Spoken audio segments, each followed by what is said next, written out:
April 7th, 2025. Major indexes on the stock market began down more than 3% today when, as Allison Morrow of CNN reported, a rumor that Trump was considering delaying his tariffs by 3 months sent stocks surging upward by almost 8%. The rumor was unfounded. It appeared to begin from a small account on X, but it indicated how desperate traders are to see an end to President Donald J. Trump's trade war.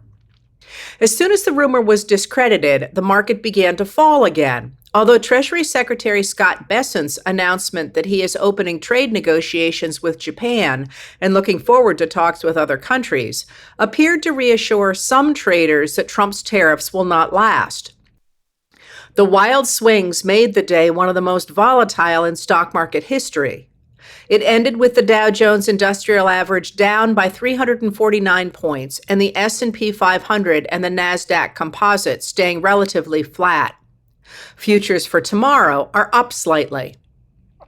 Foreign markets fared badly today, suggesting that the reality of Trump's tariffs is beginning to sink in.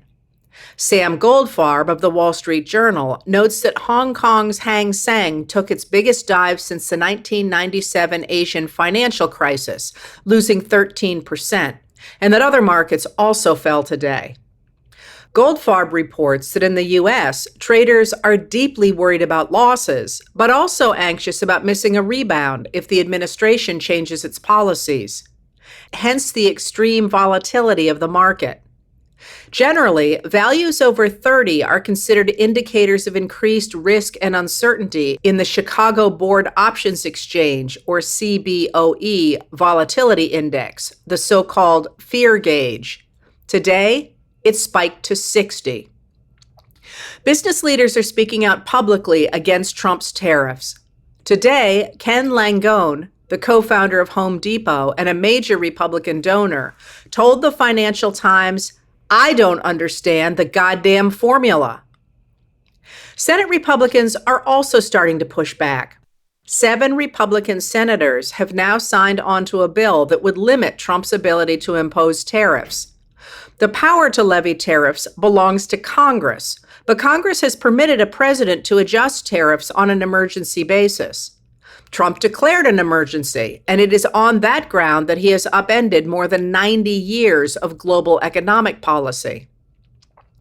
Trump has threatened to veto any such legislation, but he will not need to if Senate Majority Leader John Thune, a Republican of South Dakota, and House Speaker Mike Johnson, a Republican of Louisiana, refuse to bring the measure to a vote.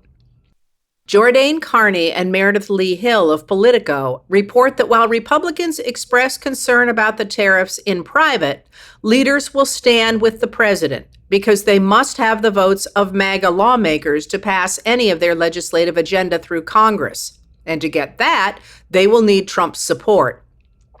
Others are worried about incurring Trump's wrath and, with it, a primary challenger.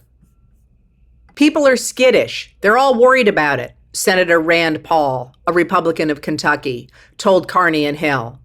But they are putting on a stiff upper lip to act as though nothing is happening and hoping it goes away. But so far, it does not look as if it's going to go away. Today, the European Commission has announced 25% counter tariffs in retaliation for Trump's tariffs. Trump's response to the crisis has been to double down on his tariff plan. This morning, he wrote on his social media network that he will impose additional 50% tariffs on China, effective on Wednesday, unless it drops the retaliatory tariffs it has placed on U.S. products. Rather than backing down, China said it would fight to the end. Today, in a press conference convened in the Oval Office, Trump explained his thinking behind why he has begun a global tariff war. You know, our country was the strongest, believe it or not, from 1870 to 1913. You know why? It was all tariff-based. We had no income tax, he said. Then, in 1913, some genius came up with the idea of let's charge the people of our country, not foreign countries that are ripping off our country. And the country was never, relatively, was never that kind of wealth. We had so much wealth, we didn't know what to do with our money. We had meetings, we had committees, and these committees worked tirelessly to study one subject. We have so much money, what are we going to do with it? Who are we going to give it to? And I hope we're going to be in that position again. Aside from this complete misreading of American history, Civil War income taxes lasted until 1875, for example. Tariffs are paid by consumers. The panics of 1873 and 1893 devastated the economy. Few Americans at the time thought the Gilded Age was a golden age, and I have no clue what he's referring to with the talk about committees. Trump's larger motivation is clear. He wants to get rid of income taxes. Congress passed the 1913 Revenue Act imposing income taxes to shift the cost of supporting the government from ordinary Americans, especially the women who by then made up a significant portion of household consumers, to men of wealth. Tariffs were regressive because they fell disproportionately on working-class Americans through their everyday purchases. Income taxes spread costs more evenly, according to a man's ability to pay. The switch from tariffs to income taxes helped to break the power of the so-called robber barons, the powerful industrialists who controlled the U.S. economy and government in the late 19th century. To get rid of income taxes, Trump and his Republicans have backed the decimation of the government services that support ordinary Americans. Today, in the Oval Office press conference, Trump and Defense Secretary Pete Hegseth suggested where they intend to put government money, promising a defense budget of $1 trillion, a significant jump from the current $892 billion defense budget. We have to be strong because you've got a lot of bad forces out there now, Trump said. Allison McCann, Alexander Berzon, and Hamed Aliaziz of the New York Times reported today that the administration also intends to spend as much as $45 billion over the next 2 years on new detention facilities for immigrants. In the last fiscal year, the total amount of federal money allocated to the Immigration and Customs Enforcement was about $3.4 billion.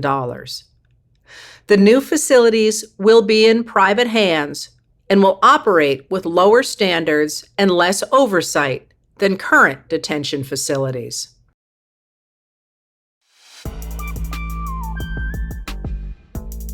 Letters from an American was written and read by Heather Cox Richardson. It was produced at Soundscape Productions, Dedham, Massachusetts. Recorded with music composed by Michael Moss.